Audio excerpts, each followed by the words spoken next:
bu ne saisir na procureur général ngir ñu tàmbali li jëm ci enquête yi ba plainte yi jot naa ñëw Seydi Gassama sax mi ngi wax lu toll ci 65 plaintes yoo xamante ni jotagum naa dugg bawoo ci victimes yi. Alors ministre de la justice malgré ñu ngi doon fëgg ci table bi na yoon def tàmbali na procédure yi. non xam nga la pression positive elle est toujours bien. tey jii nii ci par exemple population yi. parce que xanaa xamoo état mën na wax loo population. yow mën nga nekk ci nguur. influencer population yi sans nga wax leen ko directement. Oui. La machine, tes services de com, tes agents, tes services de renseignement généraux, qui influenceraient les populations dans le sens de taper sur la table pour que justice bi gaaw. Mais pas yow autorité bi. population yi mën nañ ko def taper sur la table ne ñun dañoo sonn suñu ay plainte ba tey ba sànq. information bi di nekk ci loolu médias yi di ci nekk xaw ma na dégg ba te kenn du xuloo kenn du mer bu ko defee ñu président bi daan yow mais c'est vrai que il faut que ñu accélérer kenn bañ leen jaxase lenn bañ leen jaxase wax bi foofu la nekk alhamdulilah bi nga xam ni ça bouge te na bouger te yàlla na bouger te na gaaw te képp ku defoon sa waay ñu xam ni def nga yoon lijjant ko mais c'est-à-dire que yoon fi mu ko lijjantee loolu bu mu bloqué dëkk bi na yoon def la muy def rek ñun xam nga lu ñu ci am. toog di dégg ne diw di dégg naa ndekete moo defoon sàngam bon kon moom coom patam bi yëpp ndekete loolu moo ko def moo xam réew mi di avancer.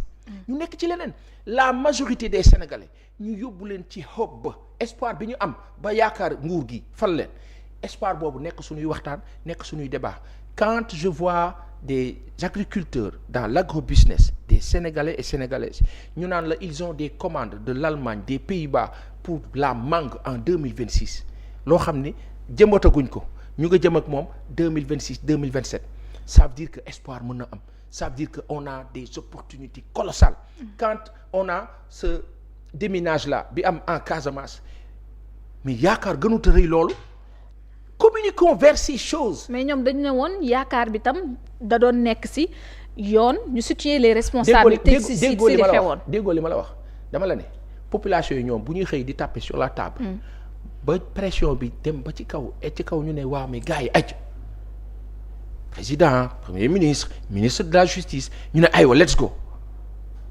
alhamdulilah mais let's go boobu warut a bloquer ñun fi ñu nekk xam nga ñun fan lañu nekk yoon la mu war a doxal na ko doxal man ña ma doon saaga ndey ñëpp fi mu ne nii bu mu leen mënoon retrouver ña ma doon daggal ñëpp te nekkoon APR ña doon wax yëpp ak menace ak yëpp ñooñu fi mu ne nii bu mu leen mënoon ne ñi ñàpp rek. da nga leen di plainte wala da nga leen di waaw moo ko mënoon mais I haven't time xëy na peut-être la ñeneen dund man dunduma ko parce que ñeneen dund nañ lu metti lu raw ñii ñàkk nañ seen ay njaboot ñii blessé nañu ñii tëdd nañu am na ñoo xam dañoo paralysé fi mu nekk nii léegi. ñooñu ñëpp di dundee métti ak frustration man jàpp naa ne ñaar moo ko réglé benn bi justice effectivement beneen bi économie ñooñu ñëpp nekk ci ay jafe-jafe nguur na def effort lijjanti leen le social lijjanti bi nag du nekk tey defal nañ leen déedéet dafa war a nekk lu continue ñi nga xam dañoo paralysé am nañu rakk am nañu mbokk am nañu leneen ñu utal leen fu ñu daane seen doole am dara luy dundal kër ga c'est important. C'est en fait la discrimination positive pour ñooñu ñëpp nga xam ne ay victimes lañu on les répertorie je pense que c'est fait xam nañu ñan la seen ay njaboot ñii ñu ngi jàngi ñii bu dee am nañu ay doom wala ay kii ñu jàngi bourse d'études ñu dem jàngi bu ñu mënul toog fii jàng ñu dem jàngi feneen et ainsi de suite yaakaar boobu gis nga ki tëdd paralysé mardi si xam ne defal nañ njabootam sànq. gis nga fa mu tëdd yaram bi mënul dara mais ni xolam di seddee di dalee muy gis njabootam di avancer. loolu day yokk fanam te mën na ko wéral. c'est psychothérapeutique c'est-à-dire que tu pousses la personne à résister et à exister.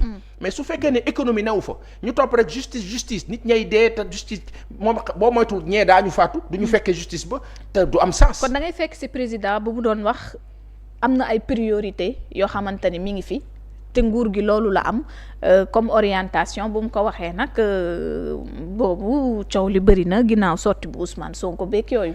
non xam nga tey jii nii. ñu naan xaaruñu woon discours bi ci président de la République. non c'est-à-dire que dañuy répéter rek autant man dinaa la ne d'accord ma ci sortie premier ministre moom moo xam lu tax mu def ko il a ses raisons il s'est expliqué il a expliqué waxu biir sës na mu génn ko mais ma gëm ne que 10 milliards d'ans il faut que mu nangu dékku loolu nangu ko mu continuer parce que ñoom ñaar ba ay force dañu war a ànd. man de ñaanuma yàlla mardi si gis leen ñuy tàqali ko ñaanuma ko sama borom. te duma leen ko baal mardi si su amoon. mais ma répété ko fii parce que attends on va perdre du temps. yàlla ñu yàlla may fekk ak tal. ma répété ko fii la même chose pour le président de la République. qui ne peut tenir que des propos xulil de présidentiel mais sauf que ca contexte ba. maanaam contexte bi mu faloo environnement bi ak fi dëkk bi toll. communication aussi war na dem dans le sens de rassurer ces victimes là pas forcément que on a des priorités. loolu priorité la sur priorité la sax donc dans sa communication ña nekk ak moom itam ñoo ko war a dimbali ne ko jox leen raison ci communication bi. effectivement les populations. lii premier ministre wax dëgg la il faut que ñu régler lii communication la. il faut que ñu régler ko sachez noonu la. oui sachez juste que nous avons énormément de priorités mais na seen xel dal yoon moom li mu war a def dana ko def. xuloo du am kenn du mer débat du am commentaire du am. après ñii dinañ ne lii lañ doon xaar après ñeneen ñi dinañ taxaw ne woy jaajëf pros. tapé ne sur la table après ñeneen ñi daal ne woy président du ragal bref mais il faut que ñi ne ci kaw. ñu jël ego lii anglais naan ego teg ko nële demee élévation bi jiggi lu bëri xajalante pour l'intérêt national c'est capital dans leur communication.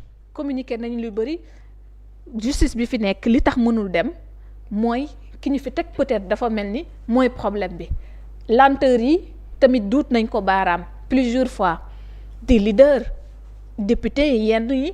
ne nañu fi indi koo xamante ni dafa lëngoo woon ak ñun ci projet bi xam li ñu fi tax a indi ngir solution mën a am.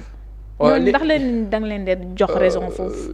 xam nga tey bon y a des choses que je ne maîtrise pas en interne. mais ma wax rek benn affaire li ma lay wax toujours ci wàllu communication bi. dafa am communication interne am communication externe am na loo xam ne bu ngeen doonee parti politique xulil. te seen ay ndaje parti politique ngeen kaa wax. gis nga biti bi da ngeen di sàngante sutura vous êtes une équipe vous êtes un club de football. oui da ngeen di def bloc ci biti ca biir nag gis nga sa mbokk lébu yi. waaw baa duggoon Ngor léegi village. baa nga dugg diggante Jokkul Njaayeen Njuureen fële ca Tëng Géej wala nga dem ba Déeni Biram Ndaw Déeni ca kaw wala nga dugg Yeen wala nga dugg Bargny Kippa la ca des. mais boo leen fekkee seen biir bu nuy raag da nga naan tey ñu reyante mais gis nga bu dee ñoom ak keneen non. solidarité. laa ilaha illallah compact bloc aujourd'hui ñi nga xam ne ñu ngi ci biir Pastef di am lu leen metti ça et là di ko ñàkk d'accord ci nguur geek leneen damay dégg benn kàddu ngay dégg ñu naan la oui nous sommes transparents déedéet vous êtes l'État. lépp dañ koy waxee. Sénégalais yi xam militants yi xam. non. Pastef nekkatul Pastef nii ak Pastef militant nii ay capolonu ce sont des patrons ñoom ñooy diriger mun leen diriger nag nekk ca kaw ñu yaakaar leen ngeen naan ngeen tourner naan jàppal fee yow c'est pas bon aujourd'hui li leen metti lu ci bëri nañ koy def pootum biir. mais ñoom nee na nii lañ faloo. loolu lii lañ xam. ni nga faloo dafa tax nga doxee noonu déedéet. moo leen jik. waaw non du question jik dans l'opposition yoruñu woon benn pouvoir. oui. maintenant lu leen naqari mën nañ ko faj te saxaar du xeeñ bal du tàkk dara du yëngu ma répété la ko fii Léopold Sédar Senghor nekk na fi. président Abdou Diouf nekk na fi. xam nga kañ la Sénégal perdre presque ce truc là du mythe de l'État nañ ma baal de sama maam Abdoulaye Wade na ma baal. il avait d'excellents projets parce que fu parti socialiste nelawee 40 ans.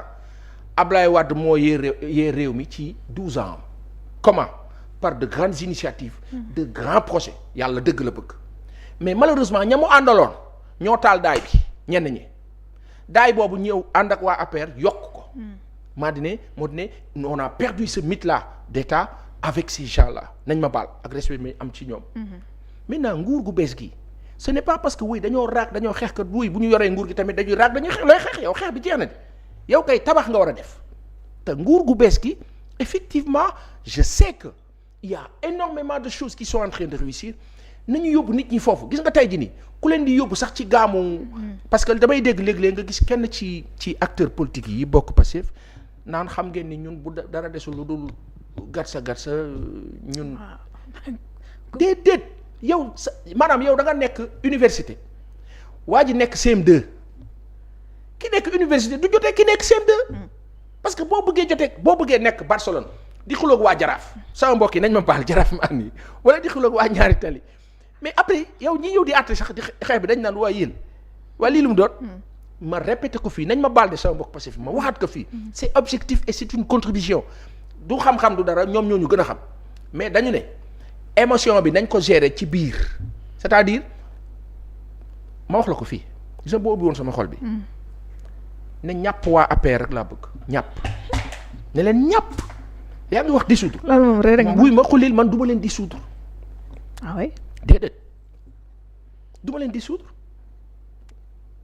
lu ci sa gis-gis li ma nar a def dinaa toog fii di ko wax du ma ko wax bu ma ko waxee ban sens la am kon ñoom ñu waajal seen bopp waajal ma nag bu baax déedéet lan da ngay toog di dégg ñu naan la effervescence mardi si ba am ci Rebeuss ndax des prisonniers de luxe et souvent des prisonniers de luxe qu'est-ce qui se passe lekk beeg naan bi day yemb ndeysaan suñu mbokk yi fa nekk yàlla na yàlla génn leen ñoom ñëpp laa wax yàlla na yàlla génn leen terewul la sanction positive ak la sanction négative waaw léegi loolu soo kaa dégg li nga nar yow bu fekkee saa yoo ne bërit ne naan waa ji maa ngi ñëw dal sa kaw toog ci micro ne ko maa ngi ñëw dal sa kaw doo àgg donc la chose c'est quoi discuter dans le parti en interne pour certaines choses ne les mettez pas sur la place publique et sur la place publique mettez en valeur les merveilleuses choses que vous êtes en train de faire lépp luy correction kon loolu moom ñu tënk ko ci biir même quand il s'agit du gouvernement mais bien sûr